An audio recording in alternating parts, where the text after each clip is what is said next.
I can't. I can't afford mentoring. I hear this most days, and I totally understand. Why are you going to pay a huge chunk of your free cash flow each month to somebody for an hour or two of chatting about your business?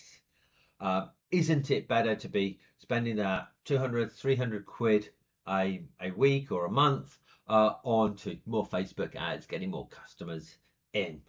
Isn't it going to be better spending it in a VA to reduce the amount of work that you've got to do? Isn't it going to be better spent on a ticket to a conference? Whatever. There is a lot there are always lots of reasons to be spending money on anything but a mentor. And part of the reason for that is it's not clear what the tangible benefits of a mentor is. So, okay, I hired a mentor and my Facebook ads went up. I hired a mentor and our sales increased by 70%. That happens, but you hire the mentor, they talk to you, you do some stuff, the results come weeks, months down the line. So it's not obvious to you immediately where you're getting the ROI. So why do the top companies, the top VCs in the world spend so much money on mentoring their portfolios? Money, cash, resources, influence. Yeah, they don't pay all the mentors. Why do they do that? So the company that I work for, 500 startups, we've grown 128 unicorns. I think, or is it 41, and over 100 companies worth over 100 million, something like that. It's a huge number, and it's not just the accelerator. The accelerators are damn good. I teach at some of those myself. It's not even the fact that we choose the creme de la creme. We only choose the best startups and sort of just cherry pick the ones who are likely to become unicorns.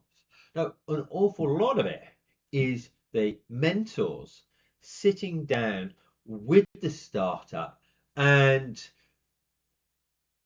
really trying to understand what needs to happen next. So we got three kind of people in the room, if you like. You've got the entrepreneur. Most entrepreneurs are pretty. Most entrepreneurs are.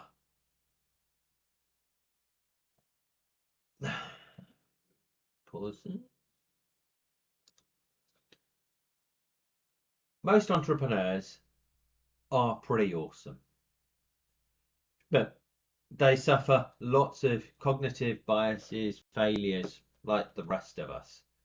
And so they make bad decisions. Most of us, if data is kept inside our own head and it just bubbles around doing its own thing inside the brain, we can get some pretty amazing stuff coming out, but we can also get an awful lot of crap coming out.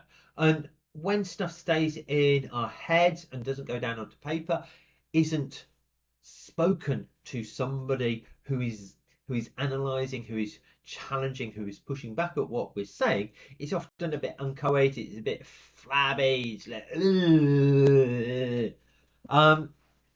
and so that's a big problem for entrepreneurs. They need somebody to test and challenge them. Now, larger companies have a board of directors. No, an awful lot of startups don't have that. And the other thing is, where they do, where you have a board of advisors or board of directors, one, there's a power relationship there. So that you can't go say, I've got no idea of what to do, or I'm really scared, or I need help, because that automatically brings out sort of is he the right person to be the CEO? Do we need to start looking for somebody else with a good relationship with the board? You should have that. But we are early startups. We are early companies. Often, for most of the entrepreneurs that I work with, you haven't had the time to have those relationships so that you can be truly vulnerable as you need to be an amazing CEO or founder. So if the entrepreneur can't do it himself, and the board and the advisors can't really do it, mums and dads just aren't enough engaged partners, can give you emotional support but not the business support that you need, then you need a third party, somebody who's disinterested. That means that they want what's best for the business, what's best for you, and are going to help you get there. And so that is often the difference between success and failure. It is the difference between making sales of 100,000 a year and breaking through the $1 million a month ARR, sort of monthly recurring revenue.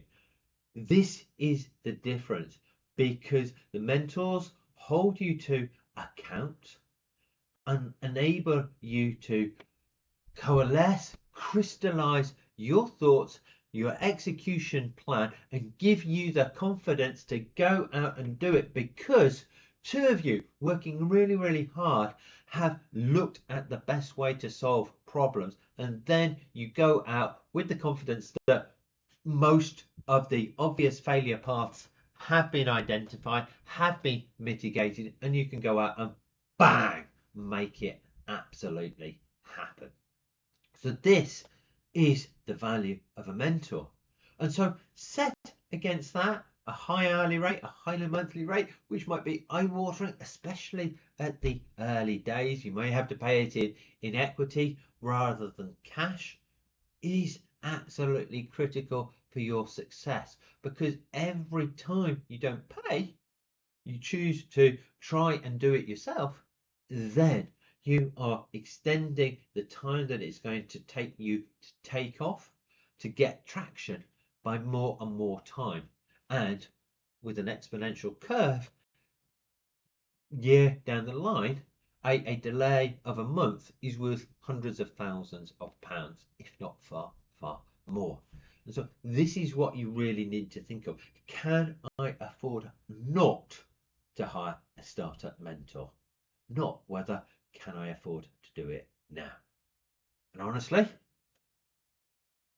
if you can't afford to hire a startup mentor, where the hell are you going to get the money to be doing the marketing? Because the marketing is 3 to 5 times as much as the product, if not more.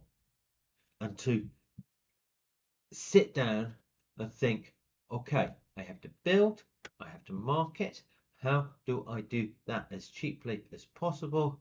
First thing you do, get somebody who knows the process, who's going to help you cut out a lot of the fat, a lot of the bloat, a lot of the mistakes, and keep you on the road as you swerve, avoiding all the disasters and unexpected obstacles that you come across on a startup journey.